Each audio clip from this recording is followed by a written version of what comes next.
Any sufficiently advanced technology is indistinguishable from magic. Some upbeat music for today's guest, who is quickly becoming one of my favorite characters, an irascible character in all venues wherever I encounter him, online, in cyberspace. We have yet to meet in person. He just got back from doing an inside tour of a volcano in Iceland. Maybe we'll get to that. We're talking to Lee Cronin. He is the chair, the Regius Chair of Chemistry at a renowned university, the University of Glasgow, where there have been some scientists. Maybe we'll talk about social media and a famous scientist from there, I believe, James Clerk Maxwell, or not far away, perhaps. Lee, how are you doing today across the world? Did you survive the volcanic trip? It looks like you held up pretty good. You got a little bit of a tan. You got a Volco tan. We did get a Volco tan. I was lucky to get the volcano not in cloud, but in daylight, in sun, and erupting. So it was brilliant. Yeah, some of those drone videos that you shared on Twitter, and Lee is a prolific tweeter, and not just about science, although there's plenty of hard science there, but also about philosophy, academia, and supporting young people in science, which I really love. And he takes to heart what I believe is our moral obligation, Lee. I think you share this, that scientists have an obligation to share what we do with the public, because the public pay for our basically our adventures, right? So we let's be honest, you'd be doing this for free, as would I. So anything we get is above and beyond what we really have a right to expect. Agree or disagree? I agree. It is expensive, though. It is. I want to talk about academia as an industry in just a little bit. But I want to begin with a recap, and I'll put a link to our conversation, or the conversation that you graciously provided for my video, Why is DNA Twisted?, where you make a very substantial and delightfully received cameo appearance. And it's to talk about your, what I felt were provocative comments on chirality. But what do I know? I'm just a simple physicist. I'm not a chemist. First of all, we always hear this derogatory thing from physicists like Dirac that, his equation explains all of chemistry and most of biology, or maybe it's the other way around. How do you react to such statements? I think that physics is about to change, because physics right now as posed cannot explain life. And I think that physics, chemistry, and biology are actually the same study. And I think Dirac is actually saying about his equation can't achieve it for reasons we can discuss, and it's to do about the operational memory associated with that equation. But physics is changing, and I think chemistry and biology need to change with it as well. When you say that it needs to change to accommodate life, would it be something new, like a hybrid in biophysics or something, or would we really change, the equations of general relativity? I think the latter, but I'm not really qualified enough yet. And I would say that physics does the job really well, describes the universe really well, but it doesn't really explain us. But that's not enough yet, because the gaps are not substantial. But there are some kind of some gaps which are probably above my, not necessarily just my pay grade, but also my training. And I don't like to kind of talk about beyond my training, but as a chemist, I like the second law, but the second law, I don't understand why the universe has to have a second law. And I don't understand why physicists can think there should be an origin of the universe, but yet they can't accept time as a thing. And so when you look at Dirac and time, you understand that they didn't get the story. They only understand it's only post-reductive. It doesn't predict the future. So we need to understand how life emerges from dead stuff, from low memory stuff, from the fundamental particles going up. And I think because physics isn't able to do that yet, there's a gap. And I'm not saying that physics is wrong. I just always wanted to be a physicist, but I was never smart enough at school. And I'm wondering if they might let me in. Do you have any cool quotes from chemists, kind of dunking on physicists, or does it only go in one direction? No, I mean, I think chemists think they're the central science, but I think that chemists think they do the real material science, again, because there is all this tacit knowledge. But I don't really like to make it a competition, because I think the superiority complexes that some people have is anti-science and anti the discussion, where I think, some people, very senior physicists you've interviewed, you've had on your podcast, don't make things impenetrable, but they are so sure of the standard or the core model that they're not open to revision. So one thing that I think that is really important is that Lee Smolin is correct about time. And chemists have time built in. Time is a thing. Time comes before space. Where for physics, time is an add-on. It's something you have to use later. And that I think where is one of the small kinks in the armor that really I would like to get into. As a chemist, I can usefully contribute to, rather than saying relativity is wrong and I've got a better theory of gravity, which is clearly untrue. I don't. Yeah, especially after your drone fell into the volcano caldera. That was embarrassing. Your exploits with gravity. But I think you're right. Physicists almost view atoms as a nuisance. It would be better, cleaner, nicer if atoms didn't exist, right?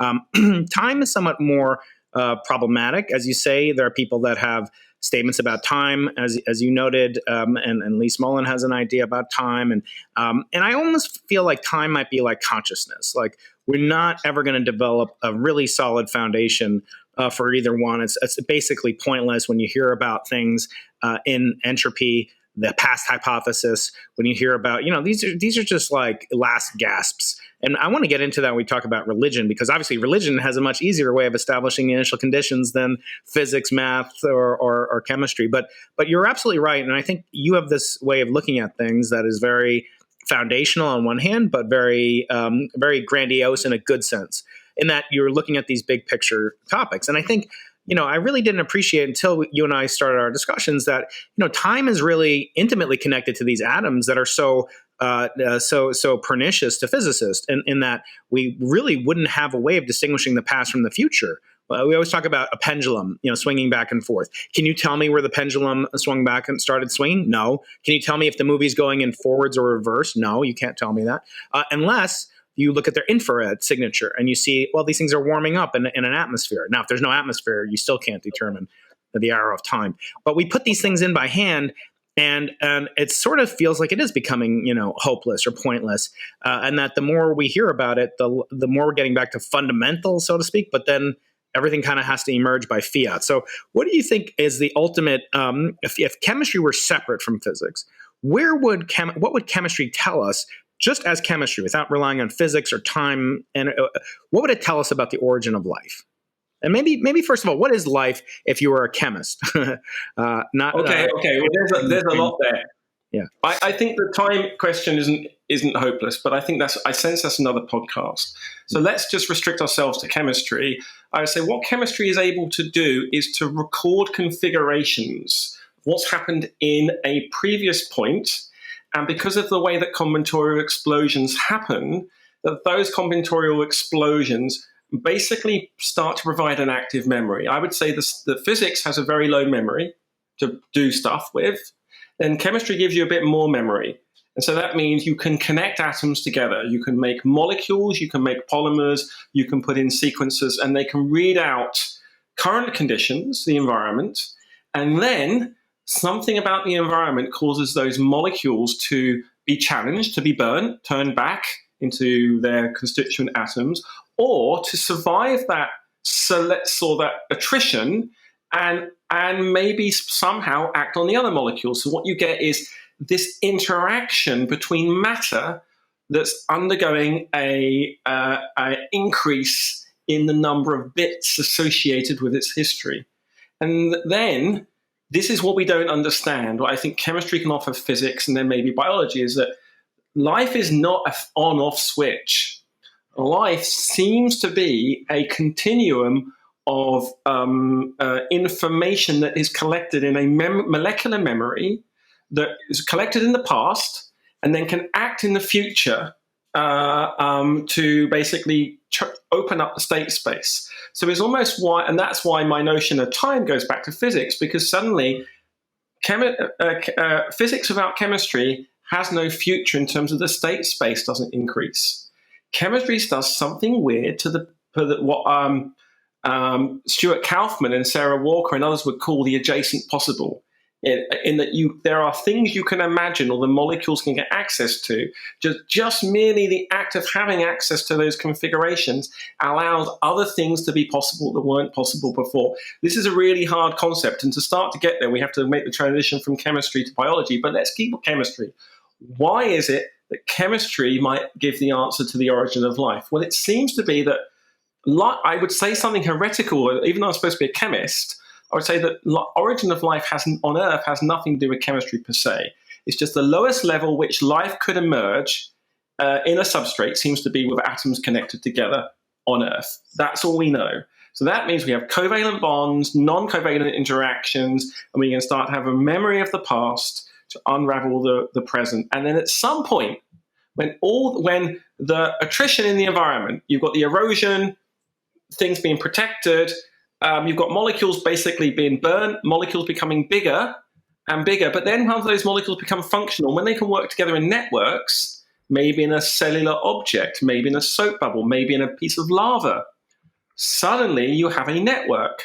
And if that network now can be propagated from one space to another, could that be the first kind of evolutionary dynamic? In fact, does evolution transcend biology that gets instantiated with the bond? And so I think that chemistry starts to evolve to discover selection and then evolution producing biology. And that's why the origin of life is such an interesting and contentious question. Because it's like you and I saying, let's have a debate about, first of all, we just imagine there's nothing in the sky. We can't see anything except our sun. And we look up and say, hey, Brian, how did that form? And you're like, well, there's only one sun, isn't there? Right, we need to work out the precise conditions. How much hydrogen? What was the nucleation site? What was collapsing? And we'll be obsessing about whether there was any helium or anything else coming in and maybe chucking some other elements. But then suddenly someone takes a shroud off and you see stars everywhere. And if you're really lucky, you see stars being born and dying every day in the universe. And suddenly you can think statistically. And I wonder if the problem of the origin of life is we're talking about a single event where we need to be looking at in the universe and say, where's life popping up? Where's life dying out? What are the characteristic controls? And how is it instantiated? Yeah, I think you're right. These things always bring up the classic chicken or egg conundrum. And I figured I actually solved it, Lee. I solved the chicken or egg because based on the advice of my 10-year-old, he said, Dad, just order a chicken on Amazon, order an egg on Amazon, and see which comes first. Then you'll know. But in reality, yeah, these one-off things. And what's the other one-off origin story? It's, of course, the origin of the universe. What's another origin story? Origin of consciousness. These things where we only have one, exemplar, one, sui generis event, process, concept, or instantiation. You're right. And so I think some of these things are destined forever to the dustbin of kind of like, well, they were really obsessing about something that's meaningless, and maybe we won't know that till the 23rd century. It doesn't stop us from writing papers and getting tenure and stuff like that. But what is the simplest thing that's alive? I mean, I hear sometimes a virus is alive. Maybe it's not. I hear AI from my friend Max Tegmark is alive or something. But what is the simplest thing that's alive? So I would say that is the wrong question, right? Because I think the thing is, a virus is definitely alive when it's in your cell. And I think my robotic lawnmower is definitely looks alive when it runs around its electric field and appears to make decisions. It's not sentient, but it is, isn't it? The robotic designer put some sentience into it. And so what we're doing is we're thinking about the lineage of life in the wrong way. Life is not an isolated phenomena. Life, as my colleague, I think Sarah Walker would say, is a planetary phenomena. So what that means is the planet somehow was able to start producing selection on a planetary, and the same with consciousness, actually, and we'll go through that. So you have the origin of life, or the development of complexity, starting the evolution, starting to get module dependency built in, robustness. Because an astronaut, if Bezos was an astronaut, but John Grunsfeld, a friend of mine, was an astronaut, real astronaut. He fixed the Hubble a few times. In fact, he came to my Regius inauguration and showed the video. We should never have an astronaut come to you, when you're giving a lecture, because it was brilliant. But what John and I were debating a lot is like, when the astronaut is in space, is the astronaut alive or dead? Well, right. Functionally, metabolic, the astronaut is alive. But when the oxygen runs out, the astronaut is dead. And if the astronauts had no children on Earth and they can't get back to Earth and have a family, their lineage is gone. And so what we've got to do is stop. I think we are asking the wrong question about if there's any simplest unit of life. I think it is a continuum, and there is various module dependencies. So obviously a bacterium, some bacteria are pretty good. The Cindia bacteria made by Craig Venter was barely alive. It had to have all the support system. It had to have amino acids provided to it. He said it was minimal life, but it wasn't. It was kind of a souped up virus. But our viruses are alive. And so I think the question to be replaced is say, not is something alive or not, but was it produced by evolution? So the AI we have, of course it was produced by evolution. The human programmer built it. Okay, of course. And I think when we start to change the question from what is living to what is evolved, the question becomes much more clarifying and substantial. And we get away from almost a metaphysical religious discussion to a how can we test for evolution? How can we test for information? How can we test this lineage of possibilities? But is that tantamount to, as I say, giving up? Because at some level, at least in many people's minds, maybe not in a proper scientist's mind, the most interesting question is not, which came first, the chicken or the egg. It's essentially, how did the DNA or how did the first living, whatever you consider, that thing that kicked off the evolutionary process, what was that? What was it? Was it pure molecules in motion? Was it some assembly like John Conway would develop in a computer? Because the claim, of course, as you know, it does devolve into debates about origins and then originators, i.e., gods. So isn't that kind of shifting the goalpost or the red? No. Let me pull it back. No. I'm not dismissing.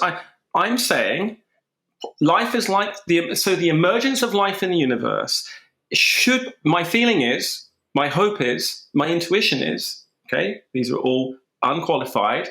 We all qualify them. As obvious and simple as the birth of stars. So again, let's not obsess about whether there's a single star. What I mean is, what do we need on a planet for the planet to become evolving and living? I'm not saying, so I'm actually saying something far more general, saying it's a bit like I'm trying to characterize the force of selection in the universe, not as in a physical force, but a memory, right, going forward. I think obsessing about the origin of life on Earth is interesting as much as obsessing about the origin of our sun. How do stars form? Where do they form? Right. How can we find them? What's the metric? And that's what I'm not widening. In fact, I'm narrowing the goalpost to say, does it evolve? Can we get it there? Putting life on Mars, human life on Mars, really complicated. What about putting an origin of life bomb on Mars and making our own Martians, right? What about making life on the moon? But not trying to force life there, to say what resources, what do we need to do to the stuff so it actually can emerge as and I'm not saying you can't have more than one life emerging on the planet at the same time. Sure. There's just redundancy built in. Mm-hmm. No, and just to remind some of the listeners, I'm sure you know this, Charles Darwin, a man of some renown in the origins of species, at least, he wrote in to his friend, it is mere rubbish to consider the origin of life. We might as well consider the origin of matter. And of course, my colleagues and I work on that every day, and we understand the process by which matter came into existence, but we don't understand the fundamental conditions that were initiative of the origin of matter. In other words, we understand the processes, like you mentioned, with the sun and the gravitational collapse and so forth, but we understand the properties of Big Bang nucleosynthesis. I've done a talk about that on the podcast, but we haven't really gotten to the initial condition. Even inflation is not time equals zero. And I think those things captivate. But again, it may be kind of the wrong questions to ask. One question I found very provocative in your contribution to my video, Why is DNA Twisted? We'll put a link to it here or maybe here, whatever handedness I need to use, was that your claim is that the question of whether or not, chirality is needed to produce life is really not a good one. Can you explain that and whether or not, which came first, the chirality or the life? The life. Or the process that gave rise to sufficient symmetry breaking to choose for chirality. And I think I've been thinking a lot about this. The reason for me saying this is actually based upon relatively good statistical physics and chemistry. In the universe, if you have a process, well, there's two things you can do, or three things. Number one, you can have a process that produces stuff that isn't chiral. and then a process can happen to make it chiral, but then you have equal hands. Or you can have a process that will make an excess. That process to make an excess, as we know from the way the physical interactions require lots of contingency, circularly polarized light will produce things in very low concentrations. So what is more likely? A process of some kind of cosmic chiral source, or the fact that the process of selection, happenstance, in an inorganic environment just so happens to favor one process over another over many events. And it's a bit like a cook flicking a coin. It's a bit like me saying, hey, Brian, I'm going to give you a coin. The more you flick this coin, the more heads you're going to get. So keep flicking it. And after a while, you'll go from equal heads, tails to just heads. Or to say, here's a coin, flick it, you're always going to get heads. You're going to go, oh, hang on. How did this happen? Where did that information come from? And I think the problem with requiring chirality at the beginning is somehow requiring us to get a really large amount of information. Here's why. For physicists, it's easy to imagine having a left or right-handed process if you're looking at EM wave or something. In chemistry, if you're looking at a molecule, you've got a left or right-hand side, but think of the energy and the information that goes into selecting the molecule, separating it from the mixture, and enriching it and going around in a cycle and doing that and continuing to do that.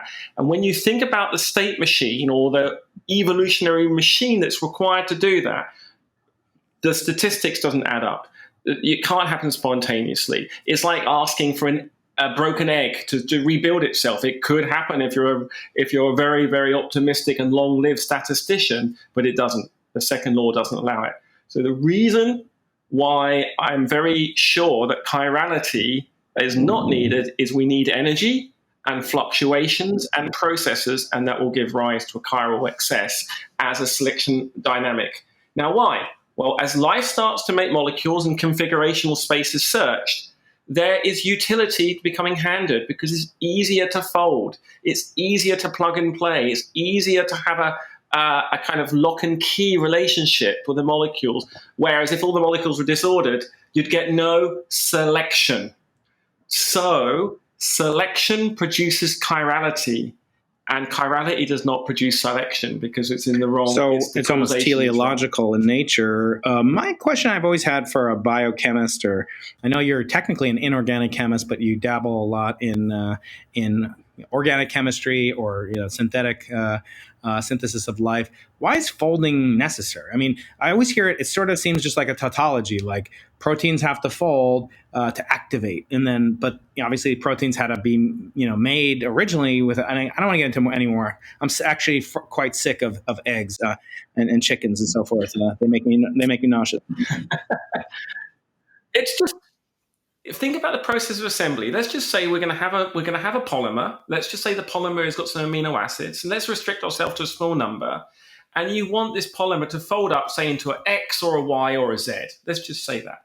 And let's just say the X is good at one thing, the Y is good at one thing, and the Z is good at another. So those folds give you, with the same atoms, if you fold differently, you get different functions. So it's like a compression. So you're able to use less stuff and just refold it. So that's why proteins are folded. So they have different function. So now selection in the environment, this polymer is unraveled in some way. It gets folded by the environment and can be good at protecting, let's say it's in a cell, from being attacked by something. Or it's good for binding a phosphate or a diphosphate or a triphosphate for an energy currency to basically provide some free energy.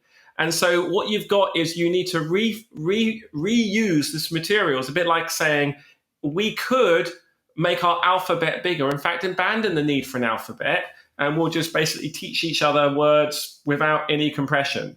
But it wouldn't be very efficient, and there would be a limited amount of sophistication. We wouldn't be, I don't know, we might be able to say hello and goodbye and food or whatever, or emergency, but we won't be able to say much more. So refolding is like the alphabet of biology to basically say more complex sentences and paragraphs so you can do more. And that's all it is. Now, if you have chirality and folding one direction, it's just you don't get disorder. It's a bit like it's a property that you have in three-dimensional space that you're much better qualified to express than I am, of basically organizing material so the spatial relationship between the objects is conserved such that you can continue to be functional. So your X is good at being as X and your Y is good at being a Y. No, that does. And thank you for that lucid explanation. The issue, I want to point out is obviously there are languages like Hawaiian only has 13 characters, 13 letters in the Hawaiian alphabet. And last I checked, we can have great conversations in Hawaiian that can express all the lavishness and grandiosity of our universe with just those 13 letters. Obviously, DNA has 4 letters, and you could do anything with 2 letters effectively, as you and Sarah have talked about. That this is the ultimate form of compression is not being resplendent, but really being compressing into as much information as to as little a space as possible. So maybe, the folding process can be thought of as a compression, as you say. So that's very helpful. I want to ask now, though, about some of the controversies. Again, not to talk about chickens or eggs, but more to talk about debates and debating from a purpose of wanting to come to understanding. And I don't know this guy, Jim Tour, that you guys debated together on Unbelievable. I was on that show with a friend of mine, Steve Meyer. But I take it you guys don't really see eye to eye. And I always have problems, by the way, Lee, with these, when I talk with my friends in the Christian apology, sort of movement, and intelligent designers typically are predominantly dominated by Christians, and that, it'll start with something plausible, like everything that had a design, had a designer. Then it will have maybe that designer has a personal stake in your life and in morality and so forth, and then Jesus Christ, and that's hard for me because I'm a practicing Jew, as you know. But it's a different. We have different kinds of interpretations of things, and just like you have in your textbooks, you have this very, very long, thorough footnotes in your papers, your Nature paper, which we'll get to. It's very thorough and very well documented because you can't understand it without that. It's not enough to just write this and so forth. And so in Judaism, we have this other tradition called the Talmud, which contains all the hyperlinks to all the information, and otherwise it's almost ununderstandable. And so I find it very difficult to talk to people who are dogmatically, wanting to promulgate the Christian apologetics that, will somehow lead, the teleology will lead from the Big Bang to Jesus Christ. But absent that, your debate, which did involve James Tour talking about Christianity and so forth, was very fascinating to me. But what I always hear are criticisms of his point, and then there'll be retorts. So he'll say, you can't prepare these life in a lab, and you can't use that as an analog. Here at UC San Diego, we had Stanley Miller and Harold Urey. They worked together here at UCSD. And of course, the Miller-Urey experiment it's still used as kind of like proof that life can spontaneously emerge from the conditions on the early Earth. Now we know the conditions of the Earth were not like the Miller-Urey experiment. That's okay. They still accept the basic premise could happen. But tell me, where are we and where is this debate going? They say you need information, that the basis of life is somehow there's some information and there's no source of information without a mind. What was that debate which Jim Tour centered on? So I think you summarized it really well. And the way I come at these debates to say is I have a lot of religious friends and a lot of people I like to talk to, and I kind of have a rule. And maybe it's a really crude philosophical rule, and say, if you can't falsify it, it's not really science, right? And there's lots, and it kind of all the borderline, right? There's a bits there, and I'm saying if you're coming from a belief point of view, we all have beliefs, and the beliefs you either have to accept until we can work backwards. And there are some beliefs in physics, right, that we can't yet falsify, but we're hoping to get there. And what I think Jim was trying to do, what James Tour was trying to do, was to mix up the belief, that kind of rules of the debate, to kind of create a confusion. And I really found that actually quite disrespectful, because actually I don't know everything. I don't know why we're here. And I think that he kind of lost a really important point, right? Where actually origin of life has some big open questions. It's certainly not about where the maker comes, but actually it's about, I think, the Catholic Church realizing that we, weren't the center of the universe, and then what we do in physics going on. And I don't really understand what his point was, other than to say, oh, the cell is so complicated it couldn't arise by chance, And when you go in your lab and you do experiments, you interact in your lab. Therefore, you're cheating. And we're saying, well, of course we know we're cheating. And that's the point. Some origin of life chemists are actually cheating and they don't realize it. And that's actually stopping us from getting to the real mechanism. Other origin of life chemists are really obsessing about the geology in Earth. And that's really important. And we're kind of missing this bigger question. So there's this, obviously, in every science, there's a debate. In physics, is about the origin of the universe. And so what Jim was trying to do is to take the debate in, I'm not an origin of life chemistry. I want to make life in real time, inorganic life. Let's go. Let's make a little star in a bottle, right? I want to demonstrate that the process of making life is possible right now, isn't somehow weirdly contingent, and show it. And then if I cheat to do it, I'll say, well, how much did I need to cheat? Is this plausible on Mars? Is it plausible on Venus? In the same way that if we made a star in the lab, like I think we have tried to do in the fusion labs, to say, is it plausible in the universe, right? It's exactly the same argument. So I think that there are many complex parts, but I think that this using the fact the cell is so complicated is really forgets one really important thing. It's a real portrayal, actually. It's really nonsensical. And we'll get there. And that is to say that life is special on Earth, that's one thing, and it's a one-off and never happen again. What they don't understand is that life on Earth is special. It is a one-off because it's a series of unique events. So biology, my argument, is confined to Earth. There is no biology elsewhere in the universe because biology is defined by the ribosome, DNA, the right helicity, blah, blah, blah. But there's life everywhere in the universe, and when you find an Earth-like planet with the same elements, wouldn't it be wonderful to go and have a look at what solution has been found on that planet? It won't be exactly ours, it'll be different. And I think that that's only when we start to do that in the laboratory and say, hey, Jim, look, we've made life, but it's not what you think. It's another one. Look, isn't that weird? Isn't our ribosome different? And I think when we start to see that, we'll push the debate back more constructively. But kind of origin of life is kind of trapped in this, we must take the car and decompose it and say, where did the steering wheel come from? Where did the door come from? And so there's a lot of different complaints going on there. And I think the intelligent designers are being fairly nefarious. And when I realized that, I just disengaged and said, well, look, hey, I know I'm an educated idiot, or I'm not an educated idiot. I'm educated to understand what I don't know. And what we have to understand is how to reduce that uncertainty. And that's where that debate kind of, I don't know what you felt about it, but I felt that it's slightly, disrespected, and it was obviously for his crew, right? For his people following him. Nevertheless, I think there's always this God of the gaps pushback on the religious. But there's almost an equivalent, God of the multiverse of the gaps, or panspermia of the gaps, or Miller-Urey of the gaps. And I do feel like sometimes it can go too far on the other side. And I wonder if you could, Steelman, if you were channeling your James Tour, it doesn't sound like you want to, but when you hear about these things like Michio Kaku's new book, The God Equation, he was on my podcast. I'll put a link to his episode over here.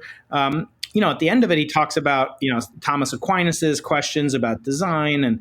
And he basically says that, like, evolution created life. And it doesn't sound like too far off from what you were saying. I don't believe that I think it's semantic at some level. But I think if I could summarize it might be things that are alive are processes that participate in evolution. Either they're the creator of it, they engender it, they manifest it, they instantiate, whatever you want to say. They participate somehow in evolution.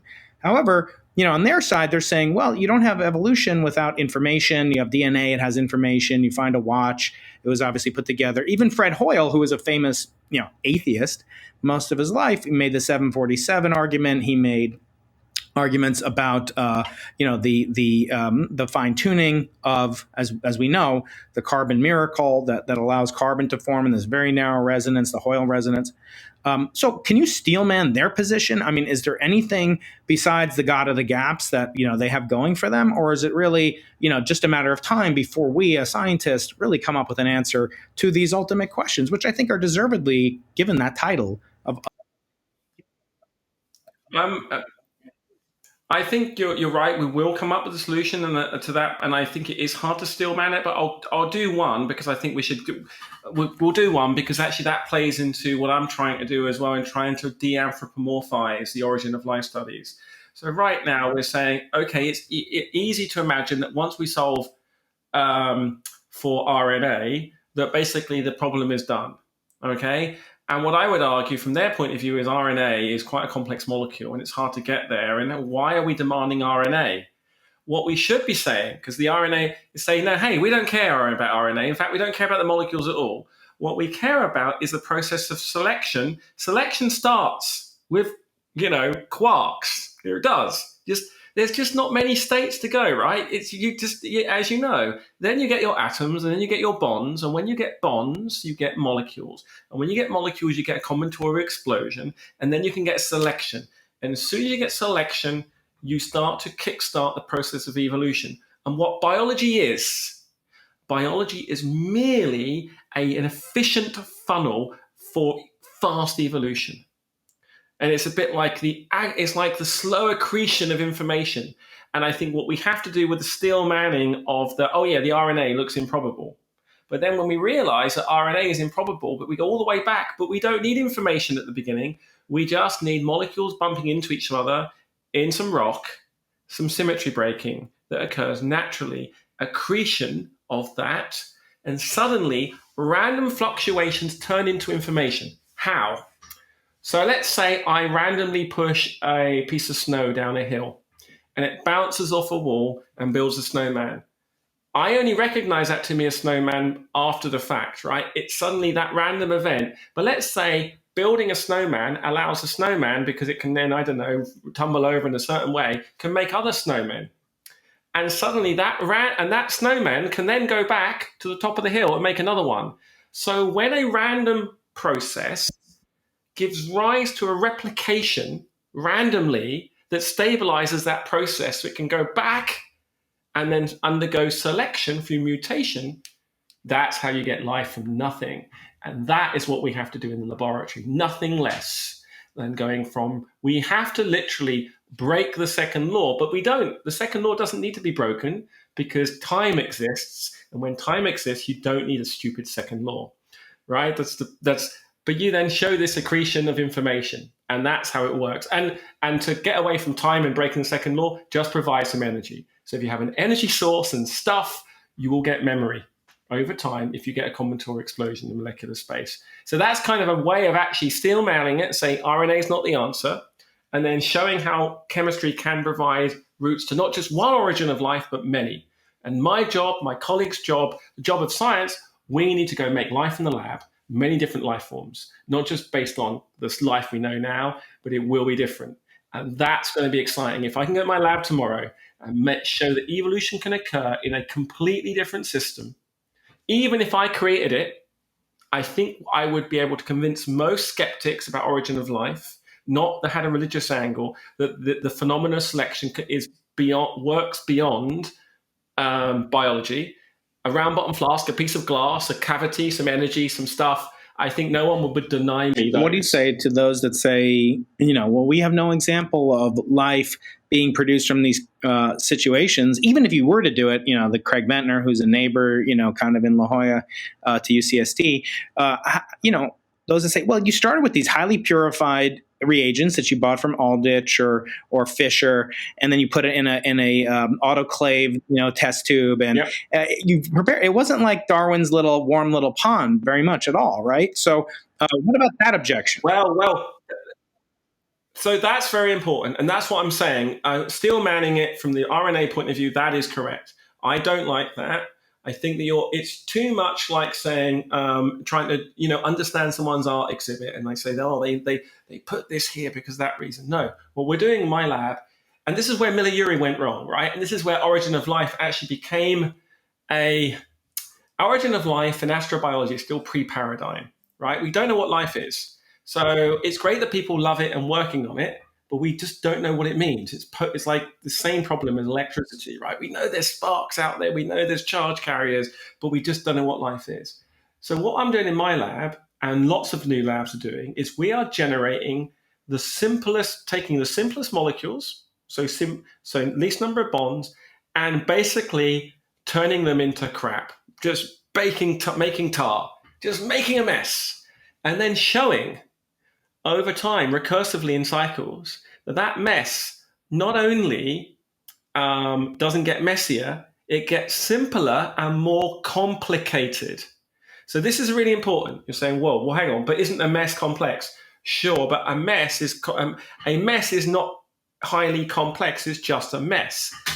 So what I mean is, let's say I give you a budget of 1 trillion carbon atoms. You could just make a trillion, a few 100,000 molecules. But if suddenly I could take those carbon atoms and funnel them into one molecule to make, say, I don't know, let's say Taxol, which is one of the, a natural product from Pacific yew tree, which is a very good anti-cancer drug. It's got a very particular structure, beautiful molecule. If I could funnel all that into a complex molecule, then an evolutionary process had to produce it. So what we need, simple stuff, carbon dioxide, methane, hydrogen, Miller-Urey, go for it. Where Miller-Urey went wrong, and we did this in my lab, is they didn't have the Earth's crust. They had no real way of accelerating doing catalysis and no cycles. It was just a snapshot. It was an obvious combinatorial experiment for me, not for them. It was paradigm shifting, not to take it away from your colleagues. So now what we need to do is Miller-Urey type chemistry in a random environment, a mineral environment, recirculate, and then see how selection starts and look at that explosion of a mess and say, look, mess. And then keep going, say, oh gosh, the mess is simplifying, less components, but hey, look at the average complexity of the components. It's going up, what's going on? And that is the marker that we're looking for in the lab right now, which will indicate that evolutionary dynamic is becoming established. It's akin to, I'll do it in Lego analogy because I love Lego. We make all these, let's make Lego Star Wars, Millennium Falcons, TIE Fighters, everything. And you say, right, I think the origin of life people just love Star Wars. They say, I'm going to make a Millennium Falcon. That's my template. I'm going to find a way of making that, right? So they're adding in the Vulcan's a different series. The Millennium Falcon, I'm saying, not Falcon. But then I'm saying, hey, let's have no bias what we want to make. We're going to put all the Lego blocks in a big vat and stir them, and they'll just make a mess. But if you keep stirring and you have a template, suddenly the Lego will accrete and grow. And some of that Lego that happens to replicate itself, as you know, in statistical physics, you'll have a phase transition around the system, and suddenly you'll start to generate complexity and kind that staircase. And I think that's what we have to do in the lab. Nothing more and nothing less. We have to generate complexity from nothing using energy and stuff. And so you and I talk a lot about, when you're my kind of, what do you call that guy? Cyrano de Bergerac, you kind of provide me some tips to talk to my biology colleagues when they come on the show, and that's really helpful. And you're always respectful about it. You always ask, what's the CRISP test? What's the test for which there will be found evidence to either substantiate or refute XYZ's claim? And I've had on a lot of, the physicists that deal in traffic in the origin of time, origin of life. And you've helped me kind of framework and get the proper framework for some of my questions. I thank you for that. But I want to ask you, science by its nature is necessarily tentative. In today's age, I want to do a thought experiment with you.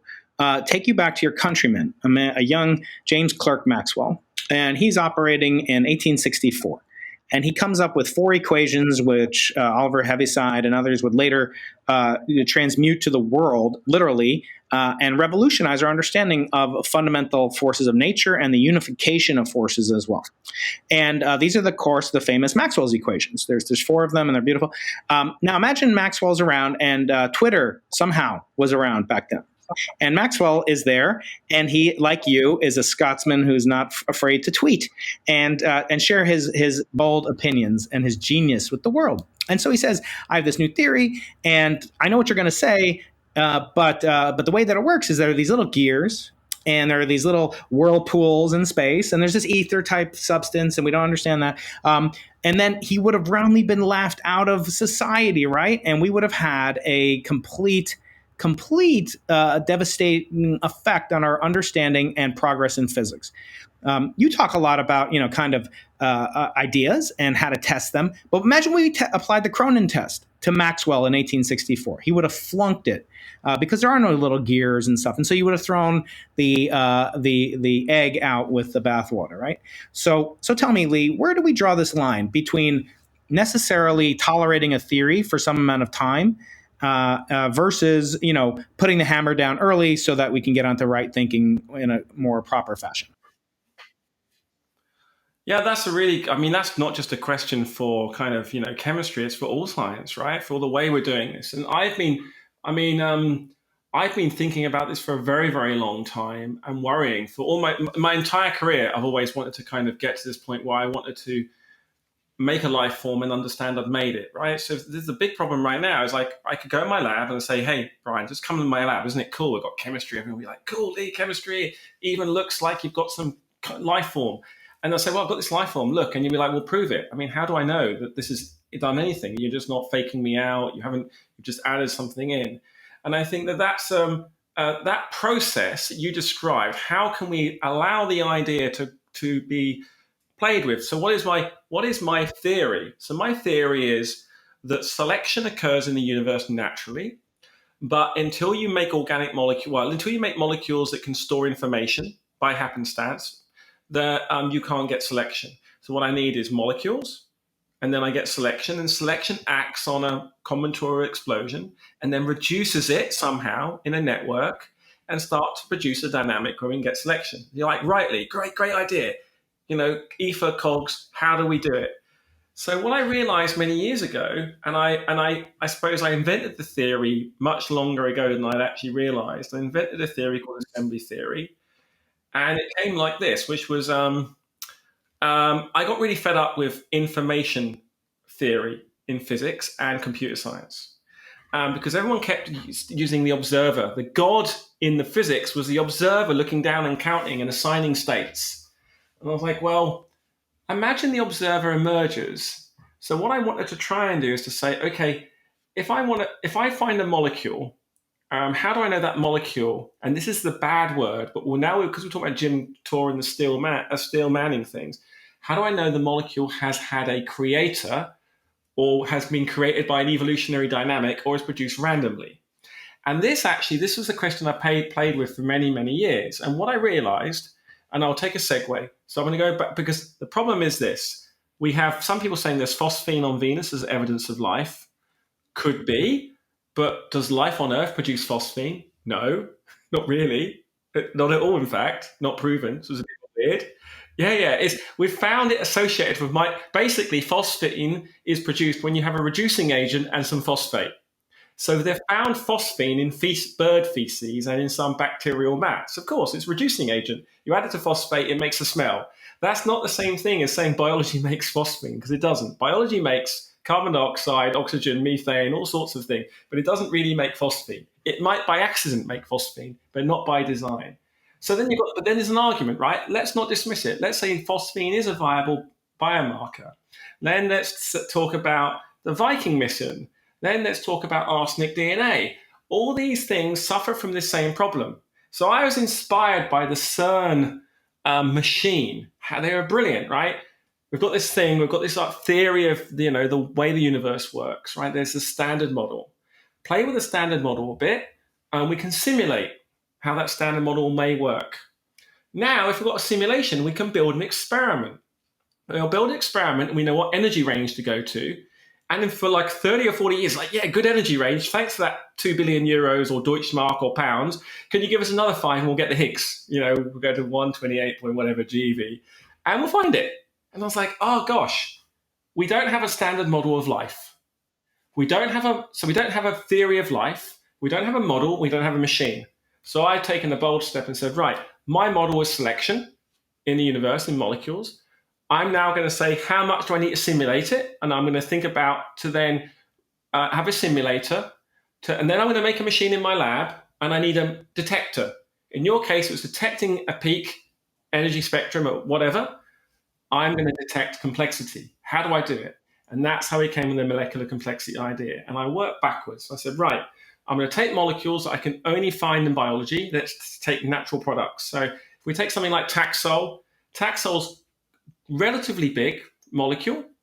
And the formula is like, let's say 62 heavy atoms, and they have to be in one configuration. The chance of you getting those atoms together in that configuration is basically infinitesimally small, less than 1 in a mole.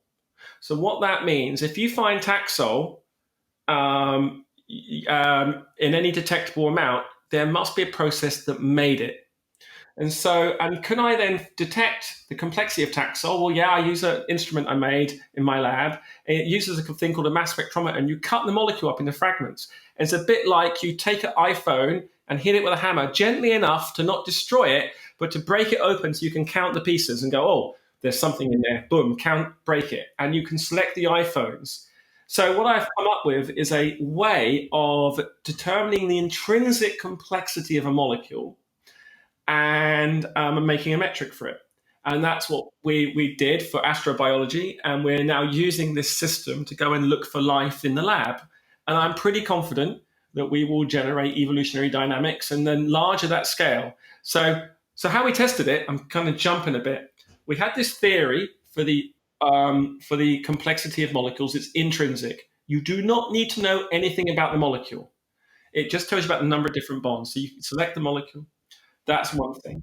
Then we went and looked at, and we just took 6 million compounds from around the planet and just characterized them. And we then took a load of sample. We then went to the lab and got molecules of all the complexity scale and measured it using mass spec. Did the actual experiment, did the theory. We got a nice correlation. Then we got a load of samples from outer space, around the Earth, and biology. NASA gave us samples, and they even blinded it because they didn't believe us. They gave us Murchison. And we used the detection system, and we found, long story short, that everything that was abiotic or dead had a low complexity or assembly number, less than 15, and stuff that was alive had an assembly number going all the way up. And it almost had like a threshold on Earth. And getting that paper published was so difficult because all the chemists said this is impossible. We don't believe that complexity can happen for free in chemistry. So I was saying the chemists were saying to me, the referees were saying, oh no, we're allowed to break the second law. You can get information for free. So I actually found myself saying to the editor, hey guys, we have an intelligent design problem in chemistry. Because synthetic chemists and obviously they're not. It is a cultural thing. And chemists are used to making molecules. To say to a chemist, molecules on Earth that aren't touched humans or biology hands are really simple is really a hard thing to grasp or accept. So that's kind of how we've got around it. I've had to make my own theory, my own model, and the molecular complexity is now out there, and people are hopefully going to try and break it and use it. So in that fascinating same vein, you, your group, your collaborator, Sarah Walker, and others, you're the last author on it, but maybe you should talk about what that means in science. But it's called Identifying Molecules as Biosignatures with Assembly Theory and Mass Spectrometry. This is a paper in Nature which starts off with the word alien in it. And what do you make, first of all, Lee, of all this fascination that is in the zeitgeist about alien life? Yeah, I think, well, there's a really interesting cultural debate going on right now, with the US releasing all these reports. And what I try to do and talk to people about UFOs and aliens is to say, well, hey, hang on. Is it likely that UFOs have been visiting us? Maybe not, but let's not be too dismissive. But let's understand what it is that you are interested in.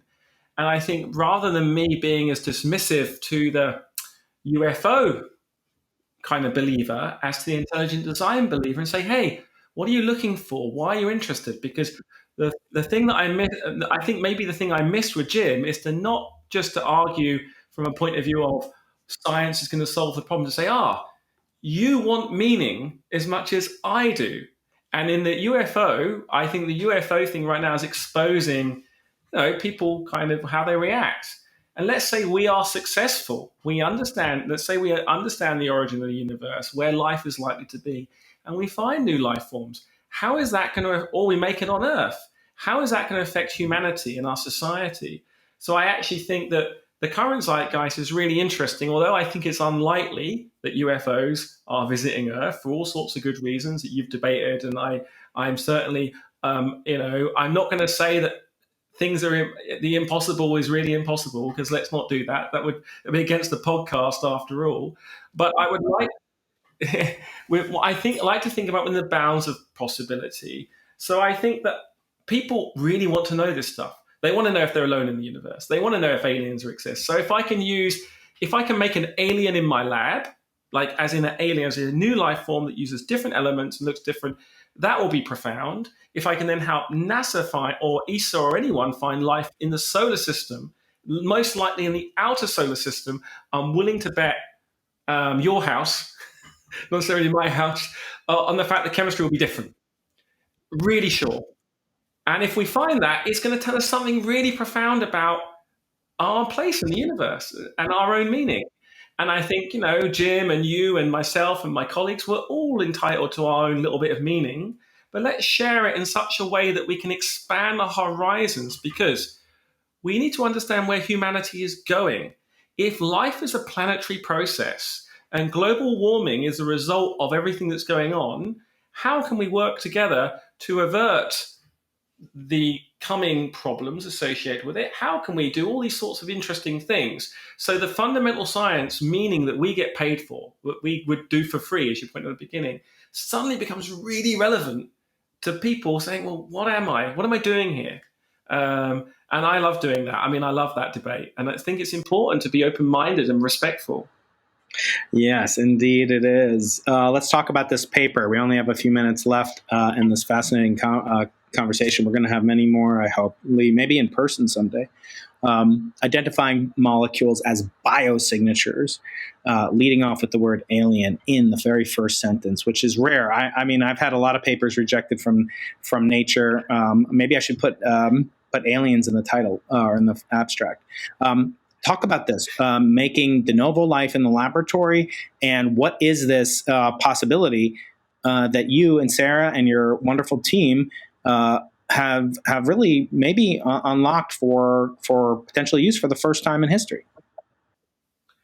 Yeah, I mean, it is a big team effort, and I think it's really interesting the way it's come about, because I think that I like kind of the collaboration with Sarah's team, because they're just really interesting in life as a phenomena, and willing to kind of take a step back. And then my own team, when I developed assembly theory, I think I developed it on my own, right? It's the one thing I developed one day walking down the street, and then I had to then work, and it was just one of those ideas. And ideas are cheap, we all know that. But then with my team, they then basically wrote the algorithms, did the mass spec data, we validated the theory with Sarah's team, we got NASA involved. So all of that teamwork really came together nicely, and it allowed us to really put down 3 key points. We allowed to come up with a new theory of assembly, which I think is going to be, it's not just about, it's going to replace entropy, right? We're going to stop using entropy, and we're going to start looking at assembly, which is going to really mess people up for a while. I'm not saying entropy just tells you what you lost. Assembly tells you what you have, which is kind of cool, because there is in assembly theory, what it does, it basically, I haven't actually explained what the theory is. The theory says, if I've got a given complex object, or if I've got a given object and I break it into its atoms, be them atoms or Lego bricks, what is the shortest and unique way I can get to that object, right, by doing the least number of symmetry operations?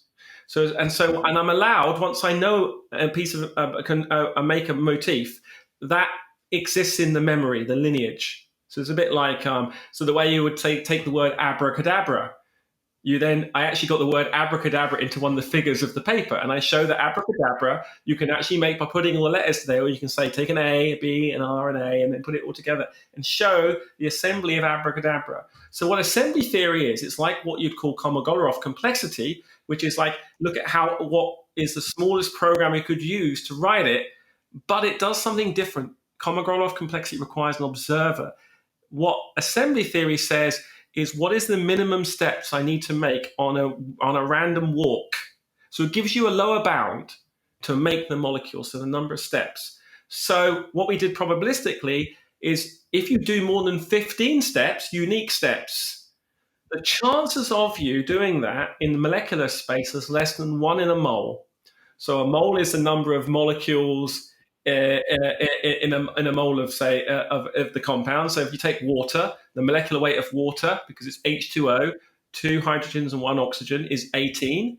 18 mils of water is 18 grams. In 18 grams of water, there are 6.022 times 10 to the 23 molecules. That's a lot of molecules. So with a molecule assembly number of 15 or higher, there would be only one molecule in that mole that would have that assembly number. So that then allows us to give us the probability. And then we then did the probability, got the model, and then went into the lab and actually developed the experiment. And in this paper, we use mass spectrometry, but we also showed it can work for infrared. Now, this is where suddenly the astronomers start to go, oh, we can start to observe infrared of exoplanets. Maybe we can start to look at high assembly in exoplanets one day and stop worrying about, one-off markers. So this kind of entire paper allowed us to say, posit a theory, have a model, and then have a test applied as a life detection. But really, Sarah and I are going much deeper.